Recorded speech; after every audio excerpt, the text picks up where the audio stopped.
kamu, ngaco kamu. Nih, lihat. Itu kamu biasa aja, Bu. Mas, tapi bener kok Mas. Di warung aja tadi ada yang beli, bilang manggil aku tuh nenek gitu. Terus tadi aku juga ngaca bener. Muka aku kayak nenek-nenek, rambut aku badan semua Mas. Ini pasti ulah tangga sebelah, Bu. Ini pasti ulahnya Retno, Bu. Dia tuh udah bener-bener iri, sirik sama kita. Makanya dia melakukan ini semua, Bu. Waktu itu, Bu Retno ngasih makanan sama Ibu. Gak Ibu makan kan? Ibu buang kan? Iya Mas, iya. Aku itu sempat makan supnya. Pantes aja di sup itu ada rambut putih semacam uban gitu Mas. Udah jelas-jelas Ibu Retno itu iri sama kita. Dia nyantet kita, dia mainin kita, Bu. Masih aja Ibu percaya dia ngasih makanan, masih aja Ibu makan. Udah sekarang gini, kita lakukan ritual malam ini, Bu. Ya? Iya Mas. Yaudah cepat, Bu. Azab untuk kita yang menyekutukan Allah atau lebih percaya pada benda-benda atau kekuatan ilmu hitam itu sangatlah pedih. Dan janganlah kita membalas perbuatan zalim orang lain kepada kita dengan perbuatan yang sama. Bapak nggak bisa konsentrasi, Bu. Suara masjid itu kenceng banget, ganggu. Kalau ritual air ini gagal, Bu, kita rugi puluhan juta. Mas mau kemana Mas? Cukuplah Allah sebagai penolong dan pelindung buat kita semua. Pak Ustadz, maaf nih ya, maaf. Pak Gofur, sudah lama Pak Gofur tidak hadir dalam majelis ini. Dulu Pak Gofur tuh jamaah paling rajin di majelis ini. Alhamdulillah kalau sekarang Pak Gofur mau hadir lagi. Hadir apanya, Pak? Justru saya datang ke sini ini mau protes sama Pak Ustadz. Pak Ustadz ini ngapain sih ceramah pakai speaker keras-keras segala? Apa Pak Ustadz ini nggak merasa mengganggu warga yang ada? Kalau saya sih merasa terganggu, Pak. Astagfirullahaladzim. Pak Gofur, saya sangat kaget Bapak bicara seperti itu, Pak. Bapak kan salah satu anggota DKM di masjid ini dari pertama kali masjid ini direnovasi, Pak.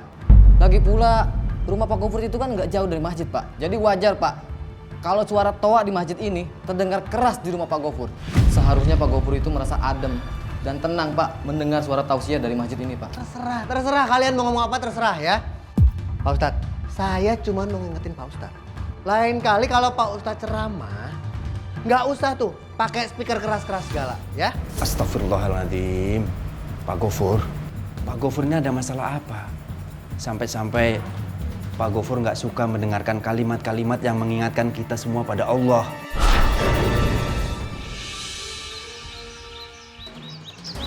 Pokoknya saya ingetin, janji suamimu bayar 5 juta besok. 5 juta Pak besok. Pak, hari ini aja saya nggak ada pemasukan sama sekali. Warung saya masih sepi. Nggak ada yang beli satupun, Pak. Warung apaan ini? Udah suram, kumuh lagi. Dagangannya juga jorok, kotor. Mana mungkin ada pembeli mau datang. Toko kayak depan itu, bersih, rapi. Jadi pembeli pada mau datang beli. Pak, kata siapa? Warung saya kumuh. Mata ibu bermasalah ya? Warung sekumuh ini, mana ada yang mau beli, Bu? Tadi aja saya lewat situ. Itu saya kagak tahu kalau ini warung. Karena saking kumuhnya. Kami nggak mau tahu. Besok siapin uangnya. Jangan menghindar. Ingat.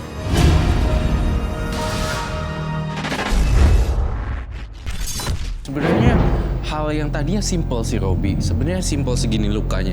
Tetapi kok saya sih sebagai ini personal saya ya, maksudnya opini saya. Ketika saya ada masalah, saya langsung larinya untuk berdoa dan mendekatkan diri pada yang di atas. Tapi kok saya ngerasa di sini kecenderungannya malah ke orang pintar, dan saya merasa makhluk-makhluk halus itu malah berkunjung terus dan terus dan terus.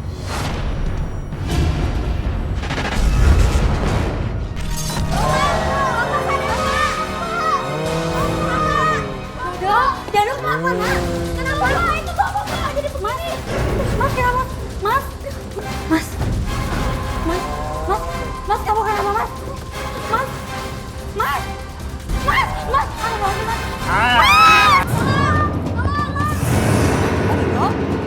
Bu, tolong Bu, ayah aneh, dia mau cengkeram Ibu. Wajin, ngeri banget sih. Ayo, anterin. Ayo, Pak Ustadz. Loh, kok bisa aneh kayak gitu ya? Jangan-jangan ini karena pesugihan mereka nih. Alhamdulillahirrahmanirrahim. Terima kasih Pak Ustadz. Kasihan Pak Gofur. Ini karena tekanan mental sehabis di PHK, sehingga emosinya bercampur baur, Bu Mai. Akhir-akhir ini keluarga kami menemui kejanggalan-kejanggalan dalam hidup kami sekarang, Pak. Pak Gofur ini dulu adalah DKM masjid.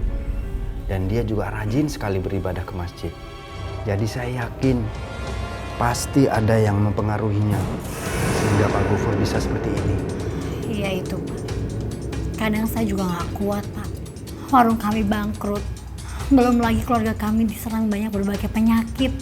Kata Mbak Dukun, keluarga kami disantet. Astagfirullahaladzim.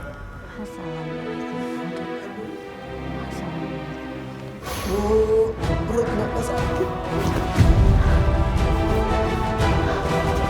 Mas, perut Mas sakit lagi ya? Tolong ambilin keris dari Mbak Dukun sama botol airnya, Bu. Cuma Enggak, itu yang bisa enggak, Mas. sembuhin, Mbak. Mas, istighfar, Mas. Pak Ustadz udah ngingetin kita harus yakin sama Allah. Allah pasti akan nolong kita, Mas.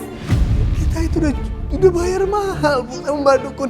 Kalau nggak dipakai, kita rugi puluhan juta, Bu. Lagian juga dulu Bapak sering ke masjid, tapi tetap aja kena santet kan. Bismillahirrahmanirrahim. Alhamdulillah.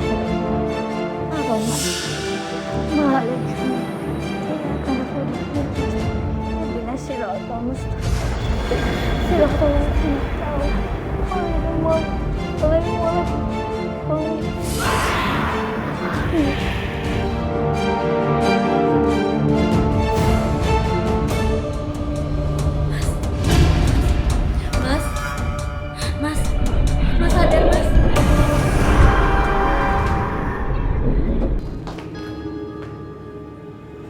Kok aku jadi merinding gini sih?